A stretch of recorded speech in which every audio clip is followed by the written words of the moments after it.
Hello student, welcome to bio science study. Myself Kaushalendra. आज हम एक नए चैप्टर लेकर आए हैं। इस चैप्टर का नाम है एसिड एंड बेस। एसिड और बेस आपके हाई स्कूल के नजरिए से काफी इम्पोर्टेंट चैप्टर है।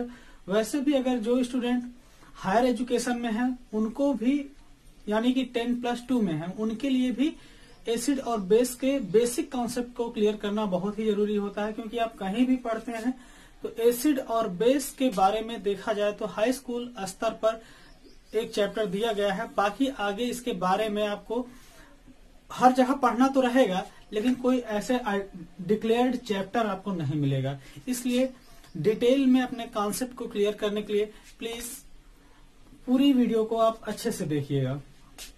सबसे पहले आज हम शुरू करने चल रहे हैं इस चैप्टर के अंतर्गत introduction of acid and base. हम एसिड और बेस के बेसिक कॉन्सेप्ट को और हम कैसे आइडेंटिफाई करेंगे, हम किसे एसिड कहेंगे और किसे बेस कहेंगे, उनके बारे में समझेंगे और पूरी तरह से जानेंगे। सबसे पहले हम बात करने चल रहे हैं एसिड के बारे में। एसिड जिसको आप अम्ल कहते हो। एसिड क्या होते हैं? एसिड अगर देखा जाए तो उनकी जो प्रकृति होती है वो स्वाद में खट्टे होते हैं। एग्जाम्पल के बेस पर ले सकते हो आप, जैसे सिट्रिक एसिड। और आपको पता होना चाहिए कि सिट्रिक एसिड लेमन में पाया जाता है। लेमन यानी नींबू, स्वाद में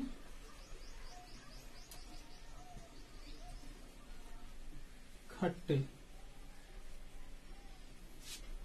इसी तरह से कुछ और एग्जाम्पल हम लेना चाहें तो जैसे हम ले सकते हैं टार्टेरिक एसिड।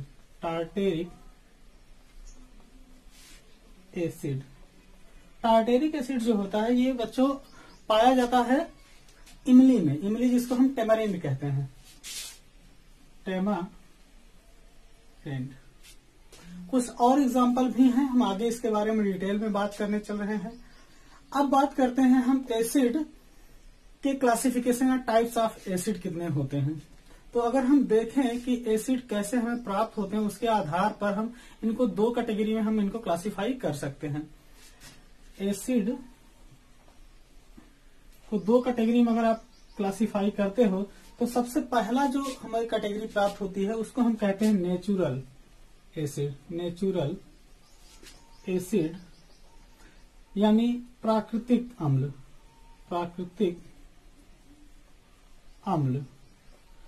प्राकृतिक अम्ल का मतलब ही हो रहा है कि ऐसे अम्ल जो हमें प्रकृति से प्राप्त होते हैं या प्रकृति में अपने आप वो हमें प्राप्त होते हैं। हो सकता है कि ये किसी प्लांट में हो सकता है ये किसी एनिमल में होते हो। समझ रहे हैं आप हमारी बात को? जैसे कि कुछ एग्जांपल लें, अभी जैसे हमने एग्जांपल लिया सिट्रिक एसिड। तो सिट्रिक एसिड आप देख रहे हो कि लेमन में पाया जा रहा है, तो यहाँ पर हम इसका एग्जांपल दे सकते हैं। वहीं पर टार्टेरिक एसिड है जो कि टेमारिंड में पाया जा रहा है। ठीक है। इसी तरह से अगर हम एनिमल की अगर बात करें तो एनिमल के अंतर्गत जैसे चींटियां होती हैं, तो चींटी जो होती है आंट, तो आंट में पाया जाता है एक एसिड जिसको हम कहते हैं फॉर्मिक एसिड। तो इसलिए हम थोड़ा सा डिफरेंट एग्जांपल यहाँ पर ले रहे हैं। फॉर्मिक एसिड वह सभी एसिड जो किसी भी लिविंग ऑर्गेनिज्म में प्रेजेंट होंगे उनको हम कहेंगे नेचुरल एसिड। अब बात आती है सिंथेटिक एसिड की बात होती है। सिंथेटिक एसिड मतलब संश्लेषित अम्ल। अब हम जब संश्लेषित अम्ल की बात कर रहे हैं तो नाम से ही पता चल रहा है कि इनका संश्लेषण किया, इनको सिंथेसाइज किया जाता है। तो नॉर्मली कुछ एसिड ऐसे होते हैं जो नेचुरल अकरिंग नहीं होते, प्रकृति में नहीं पाए जाते, उन्हें हम लेबोरेटरीज में यानी प्रयोगशाला विधि के द्वारा उन्हें हम बना कर रखते हैं। अपनी आवश्यकता अनुसार हम उन्हें बनाते हैं। एग्जाम्पल के बेस पर आप जैसे ले सकते हो हाइड्रोक्लोरिक एसिड। दूसरा हो सकता है एग्जाम्पल, आप अगर और एग्जाम्पल लेना चाहें तो सल्फ्यूरिक एसिड। इसी तरह से आपने और एग्जाम्पल अगर देखे हो तो नाइट्रिक एसिड का नाम आपने सुना होगा। तो इस तरह से हमारे पास बहुत सारे एग्जाम्पल हैं। फास्फोरिक एसिड, फास्फोरस एसिड, बहुत सारे एसिड आप एग्जाम्पल के बेस पर ले सकते हैं। अब हम बात करने चल रहे हैं बेस के बारे में। बेस जो होते हैं उनको हम क्षार कहते हैं। अब बेस की प्रकृति देखा जाए तो वो स्वाद में कैसे होते हैं, तो सामान्यतः जो बेस होते हैं यानी क्षार, वो स्वाद में कड़वे होते हैं। अगर आप उनका टेस्ट देखोगे तो पंजेंट होगा, यानी कड़वा उनका टेस्ट होगा, स्वाद में कड़वे। कुछ एग्जाम्पल अगर आप लेना चाहो तो आप अपने आसपास भी एग्जाम्पल ले सकते हो। आपने चूना नाम सुना होगा, लाइम। तो जो चूना होता है अगर उसको आप पानी में भिगो देते हो तो वो आपका कैल्शियम हाइड्रोक्साइड बनाता है, वो जो कि आपका बुझा चूना कहलाता है। एग्जाम्पल ले लेते हैं इसका भी, कैल्शियम डाइहाइड्रोक्साइड। इसी तरह से आपने नाम सुना होगा कास्टिक सोडा का नाम सुना होगा। जो कास्टिक सोडा होता है इसको हम लाइम कहेंगे, कास्टिक सोडा, जिसको हम NaOH से प्रेजेंट करते हैं। अब बात आती है कि क्षार जो होते हैं इनको हम एल्कली भी कहते हैं। एल्कली क्यों कहते हैं? एक्चुअली जब हम किसी भी ऐसे पदार्थ जो नेचर में बेसिक होते हैं, उन बेसिक पदार्थों को जब हम वाटर से मिक्स करते हैं तब वो एल्कली बनाते हैं। अगर आप पीरियोडिक टेबल के बारे में थोड़ा बहुत जानकारी रखते हैं तो आपको पता होगा जो आपका एस ब्लॉक है, एस ब्लॉक में जो तत्व रखे गए हैं धातु में, वो आपके कहलाते हैं क्षारीय धातुएं, क्योंकि वो सामान्यतः ऐसी धातुएं होती हैं जो क्षारीय रूप में ही पाई जाती हैं। एक्चुअल में क्या होता है कि वह धातुएं जो बहुत ज्यादा रिएक्टिव है, यानी मोर रिएक्टिव होती हैं, वो ऑक्साइड बना लेती है ऑक्सीजन से रिएक्शन करके, और जब वो ऑक्साइड बनाती हैं तब भी वो क्या होती हैं, अनस्टेबल होती हैं। तो स्टेबिलिटी के लिए वो क्या करते हैं, हाइड्रोक्सिल समूह के साथ जुड़ती हैं, यानी वो जल से रिएक्शन करके हाइड्रोक्सिल आयन बनाकर उनके साथ जुड़ जाते हैं और बना लेते हैं जैसे sodium hydroxide, calcium hydroxide, magnesium hydroxide. इस तरह से बहुत सारे आप एग्जाम्पल देख सकते हैं। अब हम बात करने चल रहे हैं ये जो अम्ल है और क्षार है। अभी तक हमने बात किया कि इनकी प्रकृति के आधार पर हम अम्ल और क्षार के बारे में कि हम अम्ल किसे कहेंगे, क्षार किसे कहेंगे। इसमें हमने देखा कि जो अम्ल होते हैं उनका स्वाद कड़वा होता है और जो क्षार होते हैं उनका स्वाद जो अम्ल होते हैं वो स्वाद में खट्टे होते हैं और जो क्षार होते हैं वो स्वाद में कड़वे होते हैं। अब हम बात करने चल रहे हैं इसके पीछे की केमिस्ट्री के बारे में कि ऐसा क्यों होता है। तो 1887 ईस्वी में, मतलब 1887 में आर्हेनियस के द्वारा एक थियरी दी गई और उस थियरी में इसको क्लियर किया गया कि कैसे हम एग्जैक्टली हम कहेंगे कि ये एसिड ही है, क्योंकि एसिड जो होगा उसका अपना एक कैरेक्टर होगा, तो वो कैरेक्टर उसमें उपस्थित जो उसके कॉन्स्टिट्यूएंट होते हैं, यानी उसके जो अवयव होते हैं उनके कारण होता है। अब हम उसी की बात करने चल रहे हैं।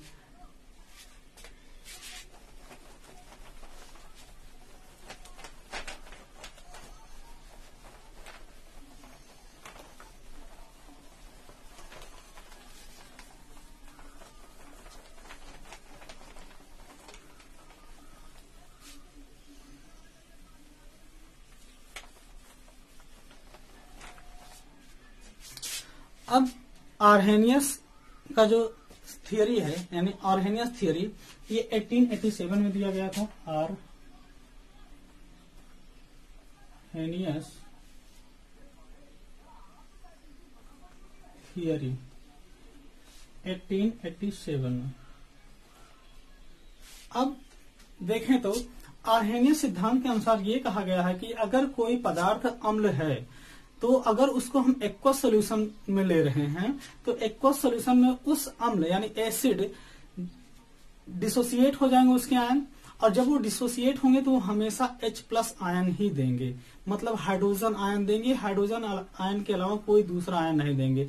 तो हम इस प्रकार से कह सकते हैं कि वह पदार्थ जो जलीय विलयन में केवल H+ आयन यानी हाइड्रोजन आयन देते हैं वह अम्ल कहलाते हैं, जबकि जो इसके विपरीत यानी अम्ल के विपरीत ऐसे पदार्थ जो जलीय विलयन में हाइड्रोक्सिल आयन देते हैं, हाइड्रोक्सिल आयन मतलब OH आयन देते हैं, वो आपके क्षार कहलाते हैं। तो एसिड जो होंगे वो क्या करेंगे, only H+ ion gives in aqueous solution. और जो बेस होते हैं वो क्या करते हैं, ओनली हाइड्रोक्सिल आयन यानी OH ion gives in aqueous solution. समझ रहे हैं इस तरह से आप।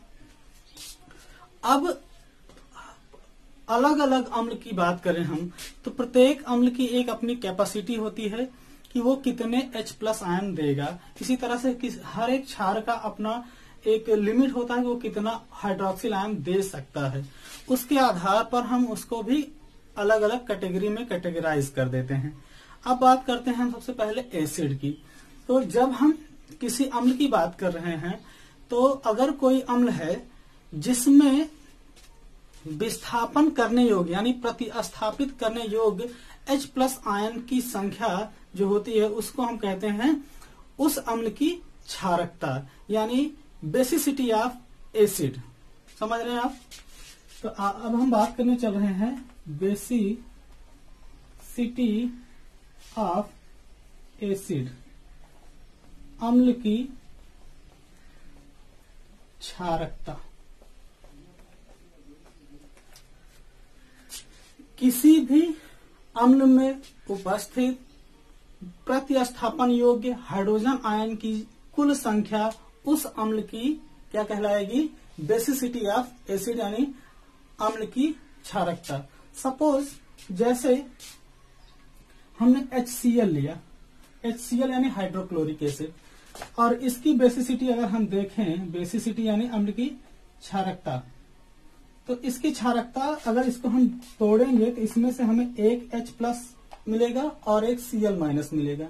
इस प्रकार से इसको हम कहेंगे इसकी बेसिसिटी 1 है। वहीं पर अगर हम कुछ दूसरा एग्जांपल लें, सपोज जैसे हम ले रहे हैं सल्फ्यूरिक एसिड H2SO4, तो H2SO4 की अगर हम बात कर रहे हैं तो ये जब टूटता है तो 2 H+ आयन देता है और सल्फेट आयन देता है। समझ रहे हैं आप। मतलब ये जब टूटेगा तो आपको 2 H+ और प्लस सल्फेट आयन, समझ रहे हैं, H+ आयन 2 और सल्फेट आयन में टूटता है। तो यहाँ पर 2 H+ आयन आपको प्राप्त हो रहे हैं, इसलिए इसकी बेसिसिटी कितनी होगी, इसकी बेसिसिटी 2 होगी।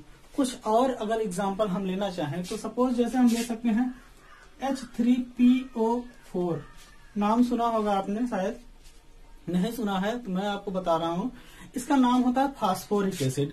इसको कुछ बुक्स में आर्थोफास्फोरिक एसिड के नाम से भी लिखा गया है। तो ये जो फास्फोरिक एसिड होते हैं इनको अगर देखा जाए तो ये 3 H+ आयन देते हैं। समझ रहे हैं, 3 H+ आयन। इस कारण से इनकी बेसिसिटी 3 होती है। लेकिन एक अपवाद स्वरूप होता है जिसको हम फास्फोरस एसिड कहते हैं, H3PO3, इसको हम कहते हैं फास्फोरस एसिड। और फास्फोरस एसिड जो होते हैं वो आपको केवल 2 H+ आयन देते हैं, गिव्स ओनली 2 H+ आयन। इस कारण से इसकी बेसिसिटी 2 होती है। ये आप याद रखिए, क्योंकि एग्जाम में ज्यादातर इसी के बारे में पूछता है, क्योंकि ये एक्सेप्शनल होता है, आपका अपवाद स्वरूप है। ये अपवाद ऐसे नहीं है कि इसका अपवाद, इसके पीछे का कॉन्सेप्ट होता है। एक्चुअल में किसी भी एसिड से वे हाइड्रोजन आयन मुक्त होते हैं यानी रिलीज होते हैं एक्वा सॉल्यूशन में जो ऑक्सीजन परमाणु से या किसी प्रबल विद्युत ऋणी परमाणु से जुड़े हुए हैं। यहाँ पर अगर हम बात कर रहे हैं HCl की तो क्लोरीन जो थे काफी ज्यादा प्रबल विद्युत ऋणी होता है, यानी मोर इलेक्ट्रोनेगेटिव एटम है। इस कारण से यहाँ से ये हाइड्रोजन को डिस्प्लेस करता है। यहाँ पर अगर हम देखें तो इसकी पूरी संरचना में, फास्फोरस एसिड की संरचना में 2 हाइड्रोजन ही ऑक्सीजन एटम से बाइंड हुए हैं यानी जुड़े हुए हैं। इस कारण से ये 2 निकालता है। अगर इसकी बात करते हो आप फास्फोरिक एसिड की, तो फास्फोरिक एसिड में तीनों हाइड्रोजन ऑक्सीजन से बाइंड हुए रहते हैं। इस कारण से ये 3 हाइड्रोजन रिलीज करता है और 3 हाइड्रोजन रिलीज करने के कारण इसकी बेसिसिटी होती है 3 और इसकी 2 हाइड्रोजन रिलीज करने के कारण बेसिसिटी 2 होती है। इनकी संरचना थोड़ा सा देख लीजिए आप। एक्चुअल में क्या है, यहाँ पर जो फास्फोरस है ये इसका ऑक्सीडेशन स्टेट है यहाँ पर 5 और यहाँ पर इसका ऑक्सीडेशन स्टेट भी 5 है, लेकिन दिक्कत यह है कि इनकी संरचना डिफरेंट है। देखिए जरा यहाँ पर इसकी संरचना देखिए पहले फास्फोरिक एसिड का, ये ऑक्सीजन हो गया,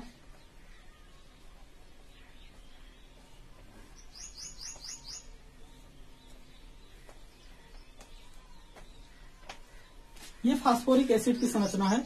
तो यहां से 3 हाइड्रोजन है, 1 2 3 हाइड्रोजन, तीनों रिलीज हो जाते हैं, इस कारण से इसकी बेसिसिटी 3 हुई। अब यहां पर फास्फोरस एसिड की संरचना देखिए जरा, P ऑक्सीजन इस तरह से है,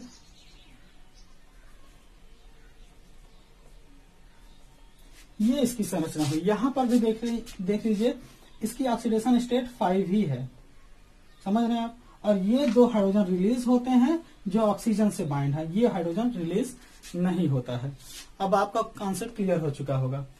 अब हम बात करने चल रहे हैं, जैसे आपने पढ़ा कि अम्ल की क्षारकता, वैसे ही क्षार की अम्लीयता भी होती है, यानी एसिडिटी ऑफ बेस।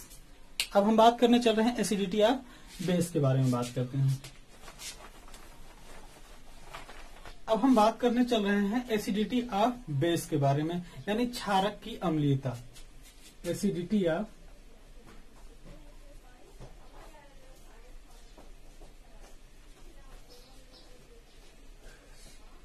यानी क्षारक की अम्लीयता।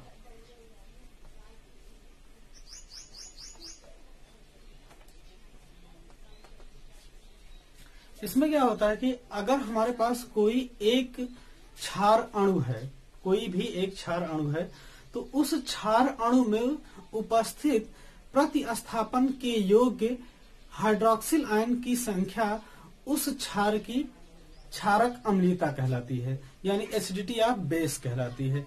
सपोज एग्जांपल एक हम लेकर के आपको समझाते हैं। जैसे मान लीजिए हमारे पास है पोटेशियम हाइड्रोक्साइड।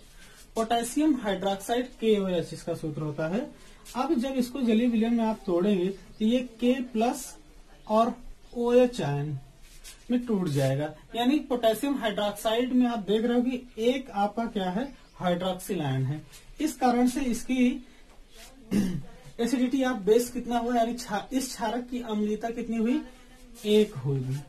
इसी तरह से कुछ और एग्जांपल आप ले लो, जैसे कि सोडियम हाइड्रोक्साइड आप ले सकते हो। तो सोडियम हाइड्रोक्साइड का सूत्र होता है NaOH, इसमें एक हाइड्रोक्सिल है, तो इसकी भी एसिडिटी ऑफ बेस होगा आपका 1।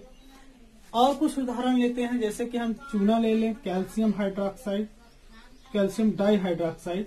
तो इसमें आप देखोगे 2 हाइड्रोक्सिल समूह है, और 2 हाइड्रोक्सिल समूह होने के कारण इसकी जो एसिडिटी ऑफ बेस होगा वो 2 होगा। समझ रहे हैं आप। कुछ एग्जांपल हम और लेते हैं, जैसे कि फेरिक हाइड्रोक्साइड। अगर हम फेरिक हाइड्रोक्साइड की बात करते हैं तो ये हमारा फेरिक हाइड्रोक्साइड है, और फेरिक हाइड्रोक्साइड जब एक्वस सॉल्यूशन में घोला जाता है या एक्वस सॉल्यूशन अवस्था में देखा जाए तो ये 3 हाइड्रोक्सिल आयन देता है। इसी तरह से आप एल्युमिनियम हाइड्रोक्साइड देख सकते हो, एल्युमिनियम हाइड्रोक्साइड। तो इसकी भी इस क्षारक की जो अम्लीयता होगी वो भी आपको 3 मिलेगी। फेरिक हाइड्रोक्साइड की भी 3 और एल्युमिनियम हाइड्रोक्साइड की भी आपको 3 मिलेगी। यहाँ इस वीडियो के अंतर्गत हमने बात किया है basics of acid and base के बारे में। हमारा जो नेक्स्ट वीडियो होगा उसके अंतर्गत हम इंडिकेटर के बारे में बात करेंगे कि एसिड और बेस की आइडेंटिफिकेशन के लिए कौन कौन से इंडिकेटर हैं और वो कैसे हमें पता चलता है, उनकी पूरी कॉन्सेप्ट के बारे में हम बात करेंगे। इसके बाद जो उसी वीडियो के अंतर्गत हम बात करेंगे chemical properties of acid and base के बारे में। सो स्टूडेंट, होप आपको ये वीडियो काफी अच्छा लगा होगा और आपको बहुत कुछ सीखने को मिला होगा। अगर आपको इस वीडियो के थ्रू कुछ भी सीखने को मिला है और आपको वीडियो अच्छा लगा है तो please like and share the video with your friend. Thank you.